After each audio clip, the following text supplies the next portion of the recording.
Good morning. Thanks for listening to Christian Living Radio. This is Joanne with the Unashamed by Grace show. Today, I want to talk to you a little bit about how churches unintentionally harm wives of sex addicts. It stands to reason that a woman who belongs to a church is likely to reach out to her church community as the first port of call in a crisis, right? So her church is likely to be the place where she has the deepest, most trusted relationships, just like I do. My church friends are my church family. They're the people that I go to first with anything. So most Christian women who've experienced sexual betrayal desperately seek guidance from spiritual elders in like a frantic attempt to help salvage their marriage.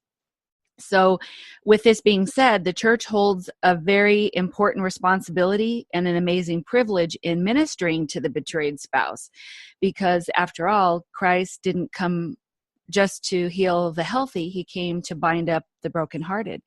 So the women that contact me are indeed very broken when they, call or text or reach out to me on Facebook. And often the most important thing that I can do is to bind them up, like Christ says in his word, which is, holding them together while they're broken. And when it's done well, that process of healing is so immensely powerful and incredibly beautiful. And it creates a closer relationship with God than ever before. And that's our whole goal, is to treat these women like precious, precious jewels, and to also help them develop a stronger relationship with God and to understand who they are in Christ, as well as learning about sexual addiction and how their spouses can overcome that, of course. So my topic today basically is women have to be careful who they trust with this information, and how well-intended churches often end up hurting the spouse, the wife, rather than helping. So I have a story about someone that a couple of years ago, we were helping this particular couple, and getting to know her, she said, "Oh, well, I just felt the best approach was I'll just tell everyone." So she told her family, her friends, that her husband was addicted to pornography and that they were getting help. But in doing so, she thought she was doing what was best, but it caused a lot of shame on her husband, because he said, "I don't want all these people to know." And now, as he would walk through church, he would always think in the back of his mind, what are these people thinking about me? Because not everybody knows where I am in my recovery and that I'm, getting help, I'm healed. And because sometimes people tend to think the worst, even in Christian settings. So, I strongly encourage women not to tell every single friend, every single family member. You have to be careful with that information. So, and that goes the same with church leaders, because the church leaders have a very important and difficult job too. They need all of our support and our prayers, but, pastors don't become experts in every manner of pastoral issues the moment they're ordained, and they don't have unlimited emotional resources available either. Sometimes they'll feel the pain of disclosure of a husband's infidelity, and they might be completely confused by the blame game, the distractions that the porn user throws their way. So it may threaten their faith and even challenge their own sense of judgment if the porn user was someone they trusted and maybe placed in a position of leadership in their church, for instance. Or just someone, that's been going to the church for a long time. They felt like they know them and they know their character. And so we have to separate sexual addiction from the person, because it's not a reflection of this person's character. So the pastor or staff, they may simply not know how to deal with it and believe that what a wife is saying about their husband, they perceive, is a good man who's faithfully serving the church. And so sometimes the woman leaves feeling unvalidated. So, well, none of those reasons are an excuse, a response that creates more trauma for a woman who's been sexually betrayed, but it also helps recognize the ways in which church leaders need more support and education about resources like Unashamed by Grace, a safe and professional place that they can send women who are experiencing this sort of trauma. I've heard stories, of amazing support and care that sexually betrayed women have received in churches that have a program like ours. But, sadly, more common are the horror stories, the stories that, an already traumatized wife is suffering now secondary trauma due to poor advice and invalidation, which can be experienced at the hands of the most well-meaning yet misinformed ministry and church leaders. I mean, that even happened to me. I got bad advice. When it, my husband and I, when we first went through this at the beginning of our recovery, and fortunately I found good advice later, but the initial response was bad advice that actually harmed me as well. So I completely understand what some of these women are going through. So I want to talk to you about the most common responses that cause problems for the wife of porn addicts in the churches. And today I'm just going to be discussing the first most often used response that occurs at the very beginning when a wife confides in someone about her husband's addiction. And so I'll be doing the next few radio shows discussing a few other responses that wives typically receive and how hurtful it can be.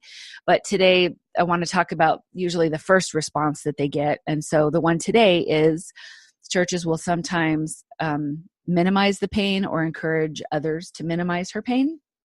So, women will tell us stories of their husband's secret addictions that have been revealed in the church community. And then they say that the church was quick to support their husbands and celebrate the fact that now the husband's sin is out in the open, per se, and giving them an opportunity to repent, which is all very extremely positive. But during that time, though, the women are left out of the process, or even worse, they're ignored altogether. So even for those that aren't ignored, many of them feel inadequate support during that time of confusion and pain that they're going through. And many of the women have met with even embarrassment and avoidance, which of course only compounds their sense of shame about their husband's addiction. And some try to find peers and leaders, but sometimes we've even heard of them in the church hallways avoiding eye contact at all costs. And so, as you can see, betrayal trauma can be very messy, and it comes out in ways and even in places that we rather it didn't. So it can be inconvenient and troublesome, and it does bring with it a great deal of challenge around confidentialities and relationships especially. So, but betrayal trauma, it doesn't go away. And so that's why we don't want to minimize the wife's pain, because it actually needs to be heard to be healed. And there's this saying, trauma is personal. It does not disappear if it's not validated. And when it's ignored or invalidated, the silent screams continue internally, heard only by the one held captive. When someone enters the pain and hears the scream, healing can begin. I love that. It just sounds like a woman, in a prison cell. I picture in this dark prison cell, and finally someone comes in and they can pull that lady out. So, it's worth remembering that many porn addicts have used emotional abuse behaviors to keep their addictions alive and under the radar. Some people we've heard for 50 years, 40 years, 30 years. That's a long time, and they've had to be manipulative. And so a lot of emotional abuse has gone on. So they're very likely to lie and twist the truth and downplay the scope or frequency of their porn use. And some, we've even heard they blame the problem on other people or circumstances, and they gaslight others into diverting attention away from the seriousness of their sin. So as these women, these wives, seek church support to heal from the sexual betrayal trauma, the last thing they need is more incidents of distraction and diversion and reality distortion, basically. So as our churches seek to shelter women through this process of recovering from abuse, the leaders in our church must develop a broader awareness and deeper discernment in this issue. And so without such insight, even spiritual counselors can miss indicators that wives are suffering from subtle yet devastating forms of emotional abuse, because they tend to focus only on the pornography addiction without holding the husbands accountable for all the behaviors that accompany it. And so statistics show that, pornography use is alive and well in the Christian church and worldwide outside the church, of course. So we can't ignore the fact that some of even our own pastors, leaders, healers, they're struggling with this very issue. And because of that, it's imperative that churches have a safe and professional place to refer not just their congregation, but leaders and staff members. And so when a pastor or a church board isn't afraid to tackle this issue and address it, then it can allow all of God's children, whether it be members, pastors, staff members, to confidently follow those leaders in the church, knowing they won't be shunned no matter what sin is brought before them.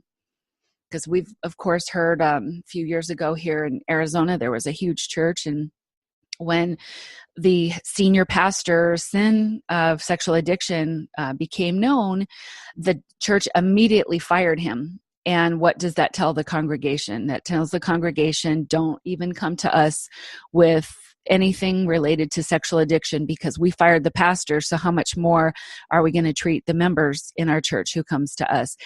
And so we've had a lot of people from that particular church come to us because they don't want to even tell their own church, because of their church firing their pastor instead of helping their pastor through this. So, I believe, you believe that, our church aim is to do a good job of supporting God's followers through all life events. And I believe that betrayed spouses are rarely intentionally harmed by church representatives. And I believe that church worldwide will continue to grow and develop in its understanding and approach in this area. So, me and my husband, Brian, we work tirelessly for this very cause because we want to inform and influence and encourage churches who seek to handle this issue responsibly. So if you or a family member find that you've been unable to find and receive the support that you need through your own church community, please reach out to me. I'm committed to walk the path by your side. And again, as I stated a couple times earlier, there's a lot of iffy type help that's available from inexperienced people who just think that they can help. And but we are certified. But not only that, my husband and I, we have a personal story. We've walked through it, and we're walking in freedom now and have been. And we don't have a big board full of certifications on the wall that say that we've been through schooling. Our school was the school of hard knocks, walking through pornography addiction and walking through it. And, a lot of times personal experience is really what matters because we've lived through it. So we understand what you or a family member may be going through.